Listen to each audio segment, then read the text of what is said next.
Vamos. Ok, vamos iniciando. Damos la bienvenida a nuestro tercer día de este segundo ciclo de microconferencias ahora en nuestro formato virtual que presenta la Universidad Tecnológica del Puerto. Bienvenida a toda nuestra comunidad universitaria y a comunidad en general.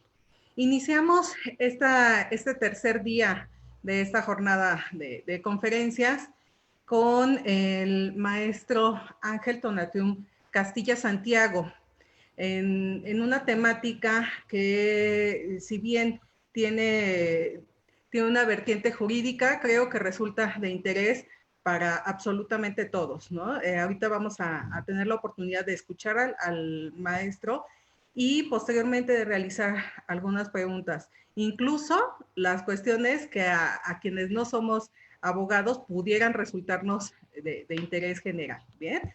El licenciado Ángel Tonatiuh Castilla Santiago es licenciado en Derecho, además de ello, diplomado en Visión Teórica del Juicio de Amparo, formación en Derecho de Trabajo, Derecho Familiar y preespecialización en Derecho Penal. La microconferencia, la ponencia del profesor Tonatiuh, es la prueba en materia penal. Profesor Tonatiuh, bienvenido y la voz es suya.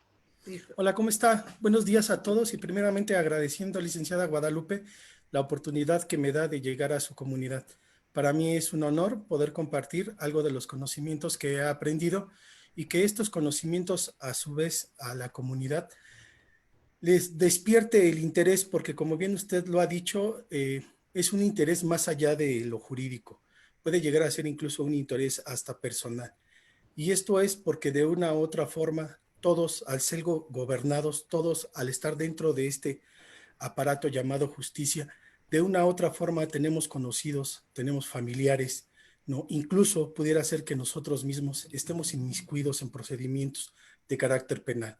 Por tanto, es importante tener estos conocimientos a efecto de entender qué es el procedimiento penal.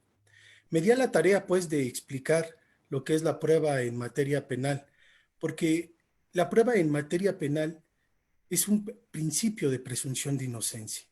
Se nos ha hecho creer que el principio de presunción de inocencia es que a una persona, mientras no se le demuestre que es culpable, gozará de este principio en todas las etapas procedimentales. Esto es, desde el momento de la detención hasta el momento de la liberación de un fallo, y evidentemente este fallo puede ser condenatorio o absolutorio. Esto es incorrecto. El principio de presunción de inocencia retoma de dos principios fundamentales. ¿Cuáles principios fundamentales? Pues precisamente las características del proceso penal. ¿Cuáles son estas dos características? Acusatorio y oral. Hay algunos estudiosos que dicen que puede ser adversarial. Hay otros estudiosos que dicen que puede ser contradictorio. No lo sé. Lo que sí sé que procedimentalmente el Código Nacional me dice que hay dos características. Y esta característica es, por una parte, acusatorio y por el otro parte oral. Y cuando hablo de acusatorio, entonces cargo la prueba a la persona que ha señalado al gobernado. Cargo la prueba a la persona que en un momento dado llegó al Ministerio Público y le dijo, este sujeto me hizo algo. Y en el momento que el Ministerio Público cree en lo que este sujeto dice y le da el carácter de víctima, y a la persona que han señalado le dan el carácter de investigado, en ese momento también el Ministerio Público carga la prueba. Y cargando la prueba, ambos van a tratar de demostrar, primero, la existencia de un delito, y segundo, que una persona participó en su comisión. Con base en ello es importante que hablemos de la prueba. Anteriormente existía lo que es la prueba tasada. Sistema inquisitivo, no lo sé, a veces debato un poco con mis alumnos, ¿no? Advierto yo que en nuestro sistema nunca quemaron a una bruja, advierto yo que no estaba el Papa ahí, no sé, advierto que pudiera ser que no fuera tan inquisitivo. E incluso si empiezo a tener valoraciones sobre el procedimiento anterior y este procedimiento, puedo ver aspectos más inquisitivos en este que incluso en el otro. Pero no es materia de esto. Lo que sí puedo advertir es que hay una evolución a partir de la reforma del 2008 y esta evolución deviene, se enmarca cuando a la prueba se le quita la permanencia, cuando a la prueba se le quita lo tasado. La prueba antes que se recogía en Ministerio Público tenía una permanencia y una fuerza que trascendía al resultado del fallo. Hoy en día no es así. Y es con base en ello que el sistema penal mexicano evolucionó. Que el sistema penal mexicano ha evolucionado evidentemente en la prueba. Hoy la prueba vive. Hoy la prueba evoluciona. Hoy la prueba es humana. Hoy se da miedo a los docentes en entrar al cerebro de los que estamos formando como profesionistas. Cuando los docentes en materia penal y en materia procesal entendamos que hoy la prueba es humana, nos dará mucho menos miedo a acercarnos a los que estamos formando profesionalmente. Hoy no es un papel, hoy es una prueba humana. Hoy se cree en la buena fe de las personas, por eso está el principio de presunción de inocencia. Hoy se desbordan los ánimos tratando de hacer justicia. Si no vean ustedes los hechos del de la combi, si no vean ustedes los hechos de Pemex, hay un desborde total por justicia, porque evidentemente se tiene que alzar la voz y evidentemente se tiene que decir que hay fallas y que hay fallas en el sistema procesal, hay falla en los jueces, hay falla en los ministerios públicos, pero también hay fallas en los defensores, también hay fallas en los asesores jurídicos. Y es evidentemente que tenemos que interpretar de manera armónica el Código Nacional. Hoy debemos de entender el concepto de prueba como todo medio de convicción. Lícito, punto, ya, no pasa nada. Debe de ser lícito. Esto es lo único que nos pide. Y cuando hablo de licitud, hablo, primero, la prueba no puede obtenerse contrario a los derechos humanos. Segundo, la prueba no puede obtenerse contrario a los derechos fundamentales. Tercero, la prueba no puede ser obtenida contrario a lo que dicta el procedimiento. Se acabó, ya no hay más. Sí, podemos hacer un análisis de 30 o de 40 conceptos de lo que es la prueba, pero en estricto sentido esa es la prueba, es un medio de convicción y si usted lo acerca de manera legal al órgano jurisdiccional, el órgano jurisdiccional lo va a tener que valorar. Este nuevo sistema parte de hacer 3 etapas. Una etapa inicial, una etapa intermedia, una etapa de juicio. Así se enseña. Lo cierto es que es incorrecto. Hay una etapa inicial, hay una etapa intermedia, hay una etapa de juicio, hay una etapa de ejecución penal, hay una etapa de apelación. Porque así lo comprende el Código Nacional de Procedimientos Penales. No lo digo yo, se estaría loco. Lo dice el Código Nacional de Procedimientos Penales. Juicio de amparo es otra cosa. Juicio de amparo no está contemplado en el Código Nacional de Procedimientos Penales, no entra aquí. Pero evidentemente debemos entender que hay 5 etapas en el procedimiento y que todas estas etapas las sostienen las pruebas. Hoy en día se debe de cuestionar, no con la palabra te creo, sino con la palabra pruébalo. Y una vez que lo pruebes, entonces convénceme. Evolución he dicho que hay en la prueba, es cierto. Evolución he dicho que hay desde el aspecto humano, también lo es. He dicho que la prueba se convierte en humana, lo afirmo y lo sostengo por el siguiente razonamiento. Cuando llego a audiencia inicial, lo que valora el juez son datos de prueba. Los datos de prueba son obtenidos de la investigación que realiza la Fiscalía o el Ministerio Público y mete a una carpeta de investigación. Todo registro de investigación lo debemos de considerar como un dato de prueba. Este dato de prueba sostendrá el dictado de vinculación a proceso o la no vinculación a proceso. Sostendrá también cuestiones en un determinado momento de legalidad, en caso de que así hayamos llegado ante el órgano jurisdiccional para que le califique la detención.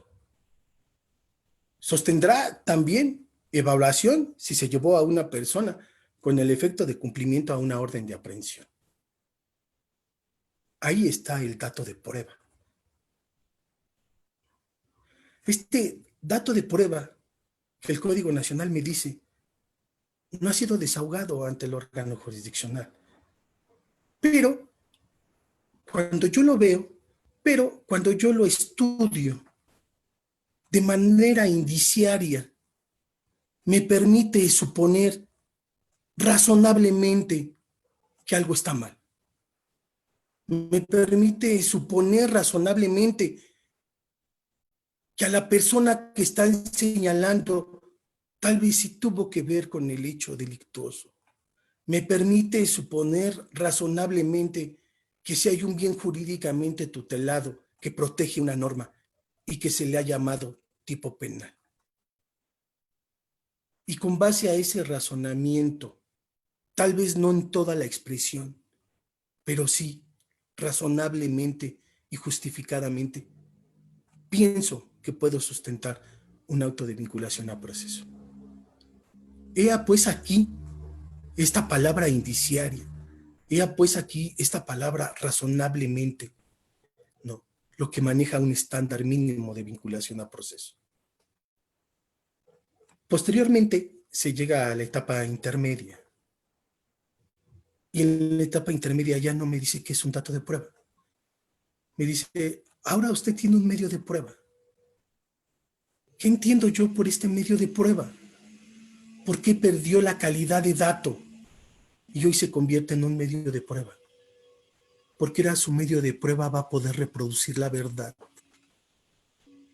Este medio de prueba, usted cuando lo lleve a juicio, tiene que tener la característica de que al estar ahí va a reproducir los hechos que se están investigando. Por eso se convierte en un dato de prueba. Pero su dato de prueba debe de ser idóneo, su dato de prueba debe de ser pertinente y su dato de prueba debe de ser suficiente. La tarea, pues, para nosotros, como licenciados en Derecho, es depurar el procedimiento, ¿no? Pongo muchas veces a mis alumnos el ejemplo, ¿no? Tienen 5 pretendientes. Uno es doctor, el otro es arquitecto, el otro estudia, ¿no? Y el otro es el vago de la esquina que vende droga y está tatuado y asalta ahí. Y les digo, depuren, ¿no? Y depuran al doctor, depuran al arquitecto, depuran al ingeniero. Y se quedan con el vago, han depurado mal, ¿no? Tienen que depurar adecuadamente, ¿no? Porque el medio de prueba también se depura. Muchas veces dicen, se depura el hecho controvertido. No lo creo.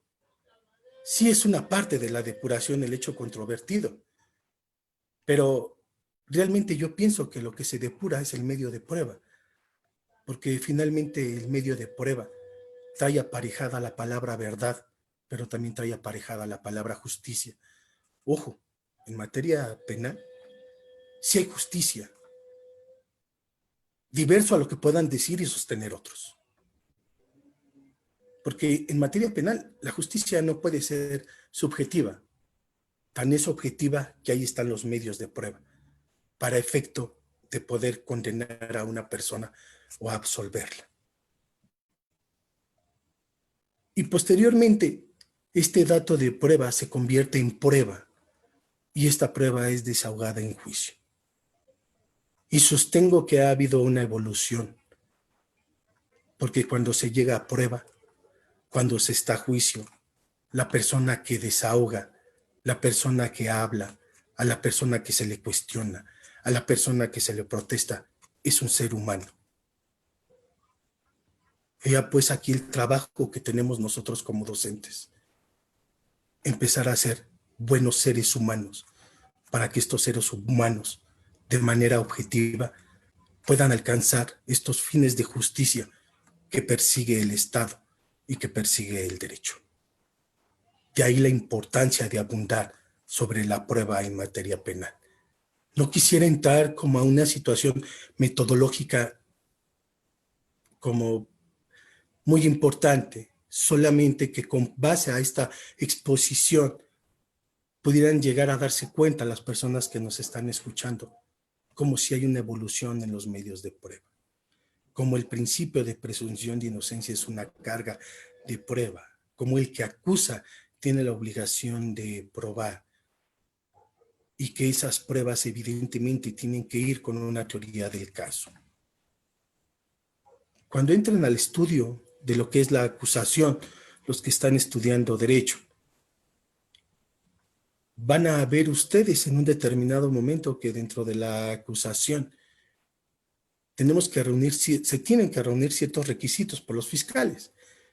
Y uno de esos requisitos, evidentemente, es ofertar medios de prueba para probar su hipótesis con apariencia del delito.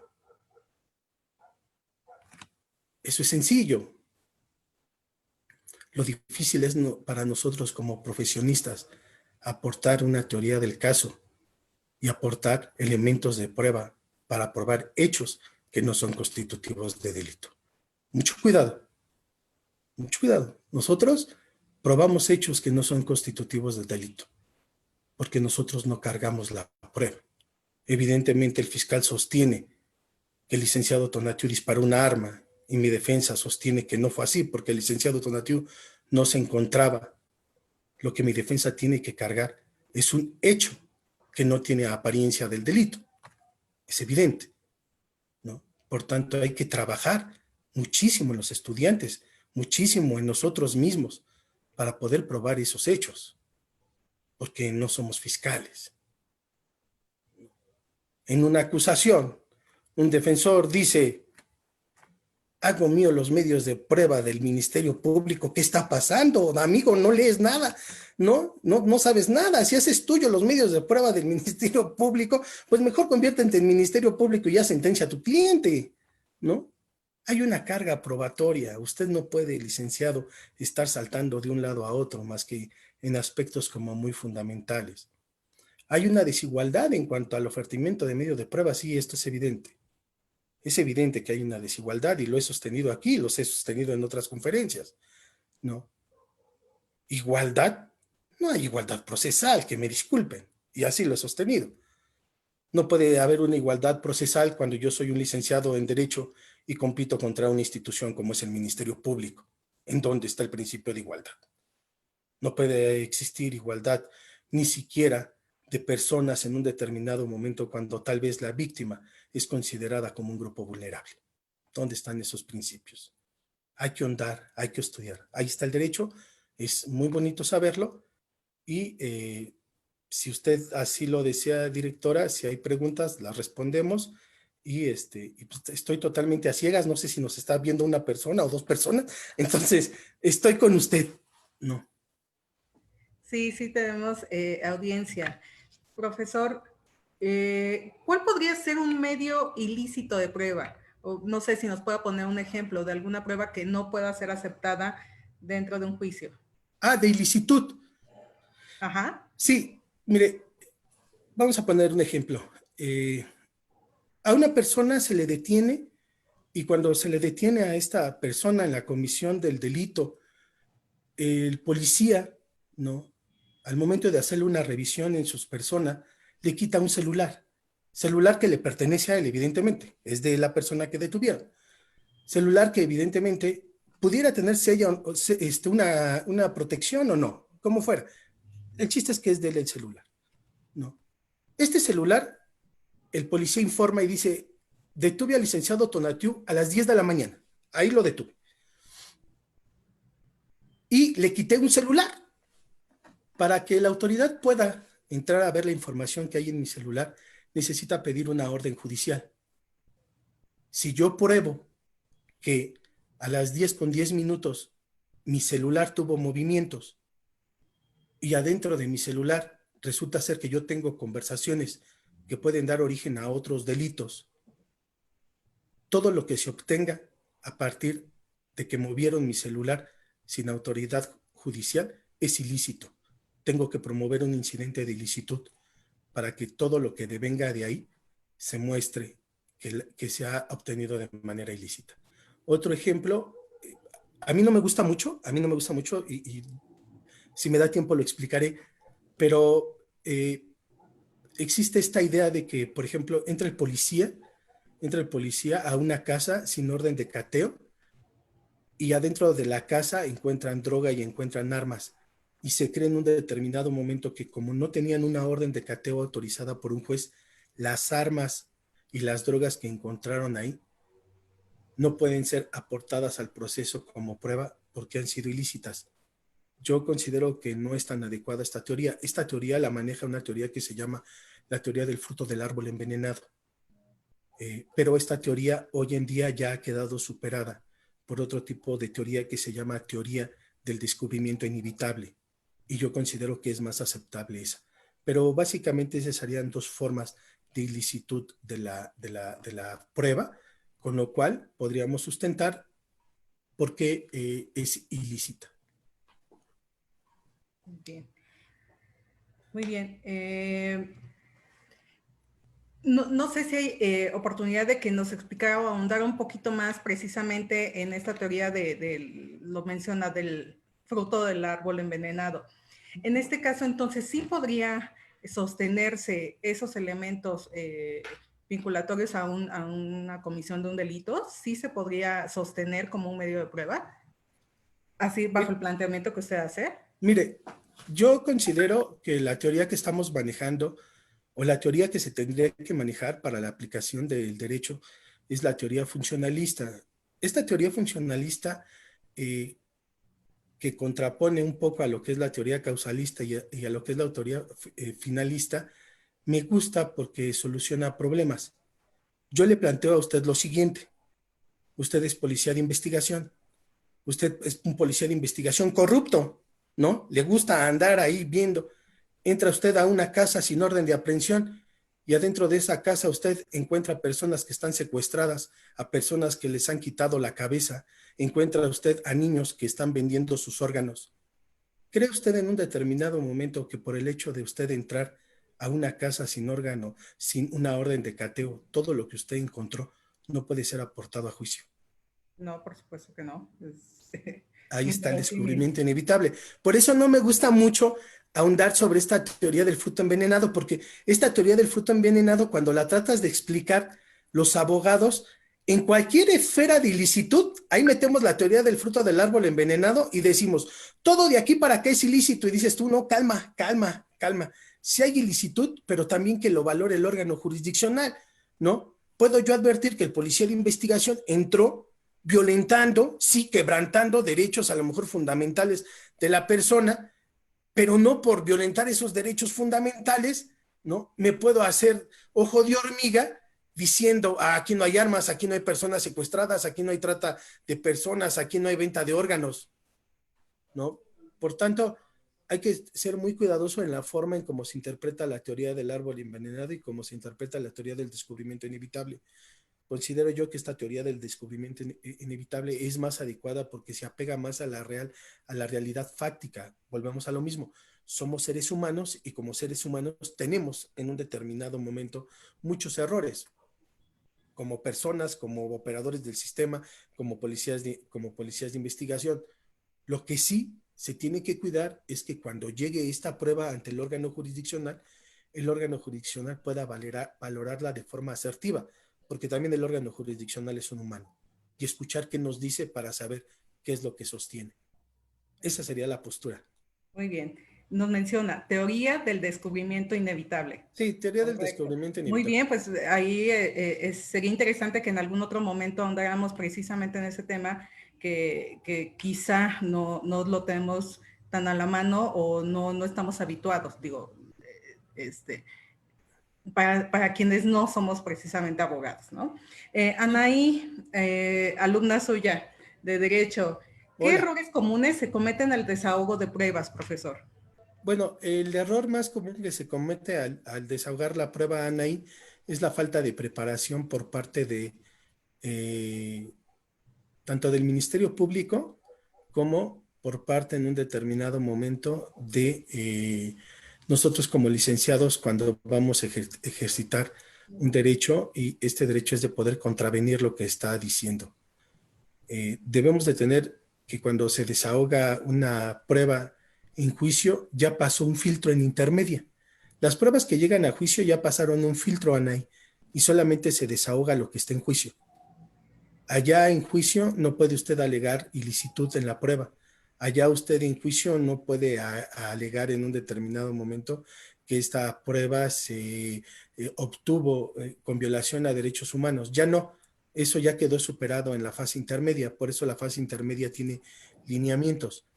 Cuando llega en un determinado momento a juicio, lo que tenemos que valorar es idónea, es pertinente, pero sobre todo si es suficiente.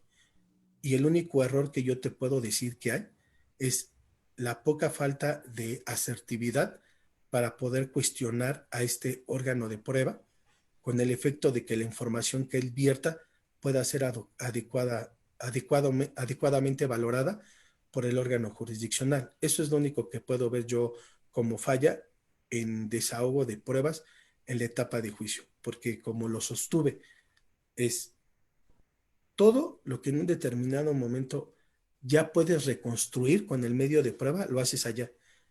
Y si tú, por ejemplo, cuestionas mal a una persona con relación, la fiscalía sostiene que la casa está ubicada en Peralvillo y tu órgano de prueba sostiene que la casa está ubicada en Avenida El Puerto, en Atizapán de Zaragoza, pues ya no reconstruiste el hecho de manera adecuada y es una falla que puede haber ahí procesalmente.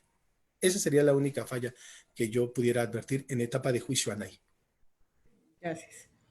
Alguien más nos pregunta, bueno, nos plantea un caso. Sí, Tengo una conocida, se metieron a su casa a catear su casa, bueno, su casa. Según ellos llevaban documentos, pero entraron con armas. eh, bueno, entraron con armas y bueno, amenazando. ¿Esto es correcto? O sea, ya en una argumentar nada más que se llevan documentos para hacer la detención y entrar con armas. Me imagino que ese es el planteamiento principal bueno, de... aquí tendríamos que ver dos cosas. Primero, si existe la orden de cateo, yo como licenciado en Derecho reviso esta orden de cateo, con qué efecto es y para qué efecto es. Las órdenes de cateo, por lo regular, el juez, tratando evidentemente de que no haya un abuso de autoridad, trata de ser muy específico. Y muchas veces la autoridad dice, ¿qué vas a catear? Y muchas veces les dices, este domicilio. Y te dice, pero es un domicilio muy grande. Dime qué vas a catear para yo poderte autorizar nada más donde tú quieres. Esta orden de cateos presupone evidentemente no el uso excesivo de la fuerza, pero sí la fuerza, la utilización de la fuerza, ¿no? Porque cuando usted solicita una orden de cateo, parten del supuesto que las personas que están allá adentro están cometiendo algún tipo de ilícito y con base en ello, evidentemente dentro de sus funciones pueden entrar con armas. Ahora, si al entrar al cateo utilizaron la fuerza excesivamente, usted como gobernado puede denunciar este atropello que ha hecho la autoridad. Evidentemente no será valorado en la audiencia inicial. Eso no.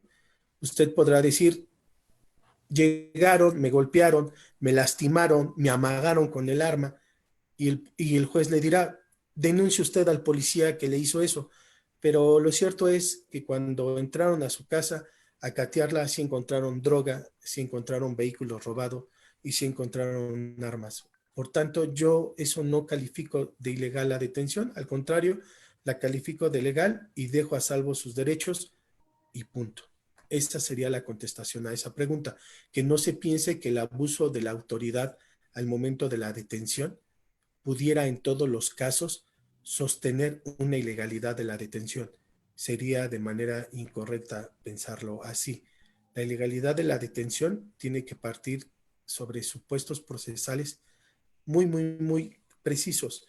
Y los primeros supuestos procesales, si me lo permite decirlo, serían los plazos constitucionales, y estos plazos constitucionales son dos: 48 horas ante el Ministerio Público y 72 ante el órgano jurisdiccional. Otro, que haya un señalamiento. Lo siguiente, que haya datos de prueba, ¿no? Y cuarto, que se verifiquen las formas como te han conducido a proceso. Se te puede conducir a proceso por delitos flagrantes, se te puede conducir a proceso por caso urgente, se te puede conducir a proceso por citación o se te puede conducir a proceso por orden de aprehensión.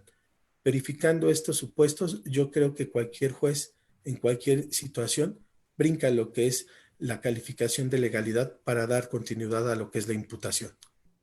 Así sostengo, maestra. Muy bien, gracias. Alguien más nos pregunta, ¿qué pasa si alguien atropellara a una persona y cuando le toca declarar no recuerda nada? ¿Se puede...? ¿El atropellado o el que atropelló? Porque El que atropelló. es que es muy difícil que el que lleva el carro y pasó encima, esta persona no recuerde, ¿verdad? Pero sí es más factible si el que le pasaron el carrito, tal vez él no recuerde. Tendría yo que saber que recuerde, pero lo que sí quiero con relación a la prueba, decirle a quien comenta esto, es lo siguiente: mira, la prueba, cuando digo que es idónea, cuando digo que es pertinente y cuando digo que es suficiente, cuando hablo en un determinado momento de suficiencia, cuando hablo en determinado momento de pertinencia, estoy hablando en que la prueba no puede ser una. No te pueden llevar a proceso con una sola prueba. Debe de haber un cúmulo de material probatorio, ¿no? Si usted me lo pregunta a mí así, por simple deducción, a esta persona la detuvieron y seguramente la detuvieron arriba de un vehículo, punto. Llegaron policías, ¿no? Se llevaron su carrito al Ministerio Público y lo llevaron a él. Y esta persona estuvo detenida. Esta persona tuvo derecho de declarar y en un determinado momento no declaró, o sí declaró, eso yo no lo sé. Lo cierto es que después llegó un perito en materia de tránsito y también metió una pericial con el efecto de saber si hubo hechos ahí de tránsito que pudieran ser valorados.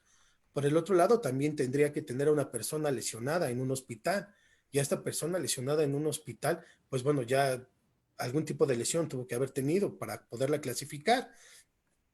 Tendría también que existir un certificado médico de la persona que atropelló. ¿Sí ve usted cómo no es una sola prueba? Entonces, con base en ello, el que la persona recuerde o no recuerde, si hay otros elementos, si hay otras formas para decir usted cometió ese hecho delictuoso, ¿qué me da que no se acuerde? Y más si está sustentado en algún tipo de receta médica. Llega a juicio, pues, todo golpeado y dice, ¿quién te atropelló? Y pues no me acuerdo, ¿no? ¿A qué distancia lo vio? No lo sé. ¿Qué es lo que recuerda? Pues me recuerdo nada más que desperté en el hospital. Y dice usted, no recordó el hecho, va a salir absuelto el otro. No, no creo. Creo que no recuerda el hecho porque fue consecuencia del atropellamiento. Así podría ser. Perfecto. Creo Sí, que eso nos adelante. clarifica muchos aspectos, incluso, como le comentaba, a quienes no somos abogados. Sí, algunos aspectos mínimos a tomar en cuenta como ciudadanos que también tenemos la obligación de conocer nuestros derechos, de conocer incluso si fuéramos vinculados a un proceso, cuáles podrían ser también nuestros derechos, ¿no? Sí, claro. Sí, Alejandra Martínez, si al momento de entrar a un cateo o al momento de que se realizara un cateo no encuentran nada, ¿podrían llevarse a las personas detenidas, a las personas que habitan esa casa? No, no, no. Todo es un control de legalidad, todo es un control de legalidad. Mire, el derecho penal, el derecho como tal, pone frenos, pero no pone frenos al gobernado. Se sostiene, se sostiene que el derecho es un conjunto de normas jurídicas y eso está adecuado, eso es inadecuado. Ya no eso, ya tener esta concepción, al menos en materia penal, es totalmente inadecuado, ¿no? El derecho no es un conjunto de normas jurídicas. Hoy el derecho lo debemos de entender como un conjunto de principios, ¿no? Y estos principios están flotando. ¿En dónde? En todo el mundo. Ahí están flotando. Estos principios conllevan derechos humanos. Estos principios conllevan derechos fundamentales. Ahí está. Y es tan sencillo poder debatir esto, ¿no? Que, por ejemplo, vamos a suponer que una norma jurídica no reconozca el derecho humano a la dignidad. que una norma jurídica no reconozca el derecho humano a la libertad, pero sí un principio. ¿Quién gana a quién? Evidentemente el principio. Por tanto, si considero que el derecho es un conjunto de normas jurídicas, limito la defensa. Con base en ello, la siguiente postura es: ¿el derecho se crea para qué? ¿Para regular el comportamiento en sociedad? No. Para regular el comportamiento en sociedad está la norma moral y la norma ética. El derecho se crea, y el derecho penal en específico se crea para contener conductas que pueden resultar ser penales. Pero a la primera persona que contiene el derecho es a los órganos jurisdiccionales. Es la primera contención que hay. Las cosas más fuertes, los atropellos más injustos, ¿no?, son cometidas por parte del Estado. Y si no, volteen a ver el Holocausto. Y si no, volteen a ver a Chile. Y si no, volteen a ver la matanza del 68 de los estudiantes de la UNAM. Y si no tienen memoria, entonces voltean a ver a los de Ayotzinapa. Es ahí la contención, ¿no? Por tanto, el límite es para el Estado, no para el gobernado. Mucho cuidado. Wow. Con base en ello, lo que yo le digo a ustedes es un control de legalidad. Dice el policía de investigación: yo pienso que en la casa del licenciado Tonatiuh, ¿no?, hay venta de muchachas, y al licenciado Tonatiuh le gusta hacer fiesta con las alumnas todos los viernes, y cuando entra la policía por una orden de cateo, nada más nos encuentra bailando. Se tiene que ir y punto, ya se acabó, no pasa nada, ¿no? Porque es un control de legalidad.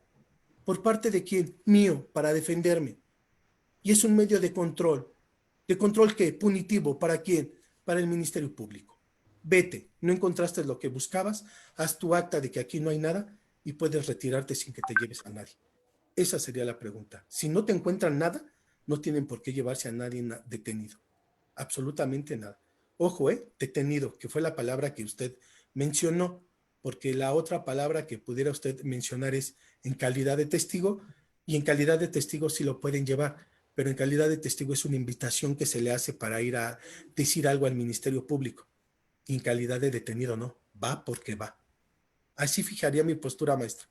Muy bien, entonces sí sería importante atender a estas dos categorías. Una es en calidad de testigo y otra es en calidad de detenido. Y de Sí, detenido no podría proceder una vez que no hayan encontrado ninguna situación por la cual o motivo del cateo. Muy es bien. correcto. Muy bien. Aquí nos hace una pregunta Pepe Rocha. Retomando el caso del ladrón de la combi, ¿quién es el que podría ser sujeto de un proceso legal? ¿Los agresores o el ladrón? Mira, voy a fijar postura en lo siguiente. Yo considero que la ley nos maneja para las excluyentes del delito una figura que se llama legítima defensa. Pero esta legítima defensa tiene bases, tiene límites. Se está en legítima defensa cuando usted corre un riesgo inminente de que algo le puede pasar. Ahí está legitimado. Este video hay que analizarlo con mucho cuidado porque cuando al ladrón no lo dejan bajar y le ponen las primeras tundas, yo considero que es legítima defensa. Pero hay un momento en que el ladrón dice: no traigo nada, no tengo nada, y que además se advierte que no trae nada. Lo empiezan a desnudar casi ahí en la combi, ¿no? Ya las personas están ahí y siguen golpeándolo. Yo creo que ahí sí hay un exceso de la legítima defensa. Y el exceso de la legítima defensa, en estricto sentido, no es legítima defensa. Por tanto, sí tendrían que ser procesados. Hay una persona que todos debemos de partir de la siguiente base. El juicio de reproche que se le hace a los gobernados es la autodeterminación. Usted tiene la capacidad de autodeterminarse, pero esta autodeterminación va de segundo a segundo, de fracción de segundo a fracción de segundo, de momento a momento. Incluso yo ahorita tengo ganas de decir groserías y me autodetermino para no decirlas. Y así voy, de segundo a segundo, frase con frase. En el video, si analizamos la autodeterminación, hay una persona que se baja de la combi, pero momentos después regresa a golpear a esta persona. En esta persona ni siquiera operaría la legítima defensa excesiva, ¿no? Esta persona se autodeterminó primero para saber que no estaba en peligro su vida, y cuando se sube a la combi ya se sube con toda la intención de poder agredir a esta persona. Hay que tener mucho cuidado. La ley faculta a cualquier persona para detener a alguien cuando se está en presencia de un hecho delictivo, pero faculta para la detención, no para golpearlos. Y si nosotros como gobernados, o nosotros como estudiantes de derecho, o nosotros como profesionistas apoyamos este tipo de conductas, estamos apoyando algo incorrecto. No se defiende a los ladrones, se defiende al Estado de Derecho, ¿no? Porque con base a ese Estado de Derecho es el que nos permite tener una seguridad jurídica para de manera efectiva poder ejercitar o ejercer el derecho ante los órganos jurisdiccionales. Por tanto, yo considero que sí pueden ser sujetos de responsabilidad penal absolutamente todos, y evidentemente el ladrón también. Bien, creo que el caso en particular que menciona Pepe y que nos pone de ejemplo para analizar en esta mañana, da incluso para análisis en muchos ámbitos, no sé, sociológico, psicológico, Sí, de derecho, cuestiones que incluso usted nos está manejando muy bien. Hay cuestiones que ya tiene reguladas el Estado, que ya tiene límites el Estado precisamente en protección del ciudadano, pero algunas otras que se escapan, ¿no? Que en el ejemplo muy claro del ladrón de la combi, donde, bueno, el clamor es de justicia, incluso de propia mano, no que se justifique, no que se pretenda enaltecer, pero se pueden entender, creo desde diferentes aristas, ¿no? sí, claro. Claro, nos hace una exposición muy clara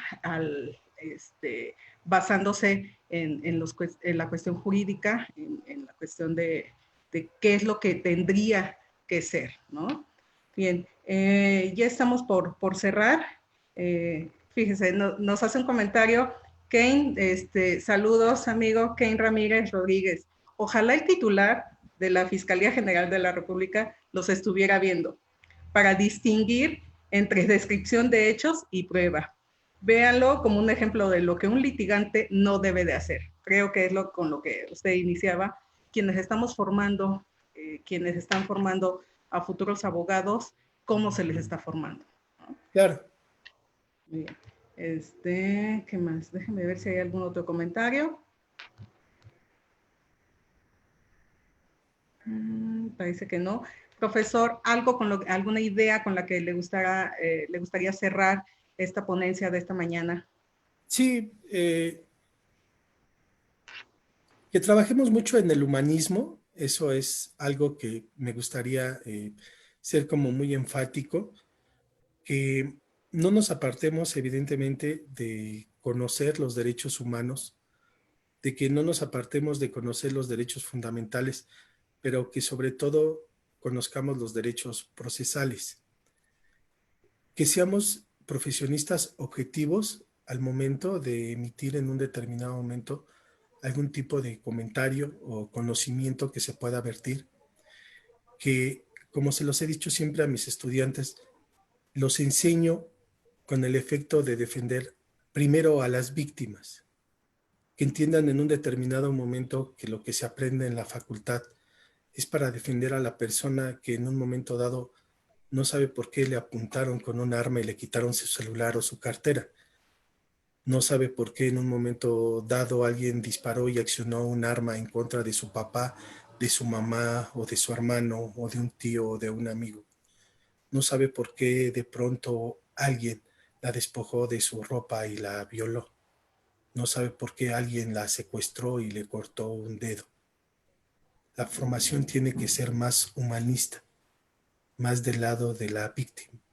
Esta reforma, incluso del 2008, es una reforma para víctima, Quien no lo concibe así, estamos leyendo, no sé si ellos están leyendo una legislación alemana y yo estoy leyendo una legislación mexicana, o yo leo no sé, ¿no? Ahí pues no sé, en Valderas, y ellos leen en la UNAM, algo estamos haciendo mal, pero evidentemente esta reforma es una reforma victimal, y tan es una reforma victimal, ¿no? Que en lo sustancial se mueve a partir del auto de vinculación a proceso, y en la etapa intermedia se ponen tres mecanismos de solución anticipada a los procedimientos, como lo es la suspensión condicional, como lo es el acuerdo reparatorio y como lo es el procedimiento abreviado, reconociéndole a la víctima que tiene un interés fundamental en el juicio,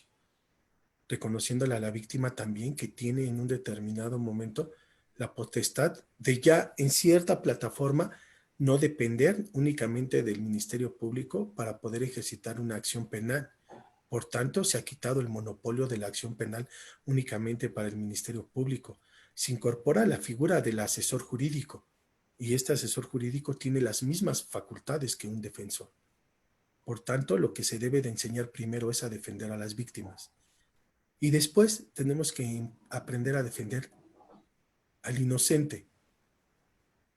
Este código, cuando se advierte en su primero y segundo artículo, habla de que una persona es inocente. Y cuando yo empiezo a analizar el Código de Procedimientos Penales, advierto yo que en todo su palmarés, en todo el glosario, me identifica por un lado quién es el policía de investigación, me identifica por un lado quién es la víctima, me identifica por un lado quién es el asesor jurídico, y así me empieza a identificar a todos. ¿Saben a quién no identifica? Al inocente. Entonces se colige de una situación armónica, que si la presunción de inocencia es para la persona que está siendo investigada, entonces él es el inocente. Defiendan pues entonces a la persona que ha llegado a sus manos para decir yo soy inocente. Y posteriormente hagan defensas adecuadas, porque también les van a llegar gentes que hicieron el delito, y ustedes van a tener un mínimo y un máximo para poder defenderlos y decirles: tienes un cúmulo de pruebas en tu contra tremenda, no puedo yo asegurar que vas a salir libre, pero sí buscaré a través de una defensa adecuada que te den la penalidad más mínima. Y ya pues aquí esta diferencia que pareciera ser nada, pero que a lo vez lo es todo. Tienen ustedes a una víctima, tienen a ustedes a un inocente, y tienen a una persona que le tienen que hacer una defensa adecuada, ¿no? Depuren los hechos controvertidos, pero depuren también las pruebas. Vuélvanse objetivos, pero vuélvanse objetivos como seres humanos, porque si como seres humanos no son objetivos, entonces en un determinado momento no van a poder llegar a juicio, a valorar de manera objetiva. Vuelvan a retomar principios, y estos principios son básicos. Sean principios de prudencia, sean prudentes. La carrera te exige hoy ser prudente, pero la vida también te exige hoy ser prudente. Y sean dignos. Crean en ustedes. Se es digno cuando se sabe que se tienen conocimientos. Se es digno cuando se alza la voz. Se es digno cuando ejercitas un derecho. Y ese derecho no puede estar coartado o limitado por las instituciones. He sostenido, y siempre lo he sostenido bien y lo he sostenido de frente, ¿no? Yo no soy un maestro de instituciones, soy un maestro de seres humanos. Donde me dejen permear mis conocimientos como ser humano, ahí estaré, y en el momento que se ha limitado este derecho para la formación profesional, seguramente me iré, porque la dignidad se reconoce en uno. No se pide perdón cuando se sabe, se retira en uno determinado momento, en la vida y en los juicios. Eso es lo que en determinado momento yo les puedo permear y les puedo decir, profesora, con relación a esta hermosa carrera. Agradezco enormemente la invitación. Espero que haya sido del agrado de todos los que nos están viendo. Me comprometo, no sé cuántos nos están viendo, ahorita me voy a meter a mi Facebook, pero me comprometo a que en el transcurso del día, si están haciendo preguntas, yo responderlas personalmente. Quedo a sus órdenes como amigo de ustedes, si así me lo permiten, y muchísimas gracias por poderme dar la oportunidad de compartir un poquitito, tal vez no de lo que sé o tal vez de lo que no sé, pero solo compartir. Gracias, profesora. No, muchas gracias a usted, profesor. Yo me quedo con un concepto que hasta el día de hoy no lo había vinculado del todo, ¿no? Pero un derecho humanizado, un derecho precisamente basado y en pro de un ser humano. Muchísimas gracias, profesor. Muchísimas gracias, audiencia. Nos estamos conectando en 6 minutos más para nuestra siguiente conferencia, que es Delitos Sexuales y Criminalística. Profesor Toratiu, muchísimas gracias. Gracias, maestra. Pues hay que replicar el ejercicio. Creo que nos quedaron también varios temas pendientes. Vamos cuando usted guste, para incluso a propuesta de nuestros alumnos ya nos empezaron a comentar algunos aspectos. Cuando gusten, soy de ustedes y lo saben. Cuando gusten. Muchas gracias. Excelente mañana, profesor. Que Dios la bendiga. Bye. Gracias.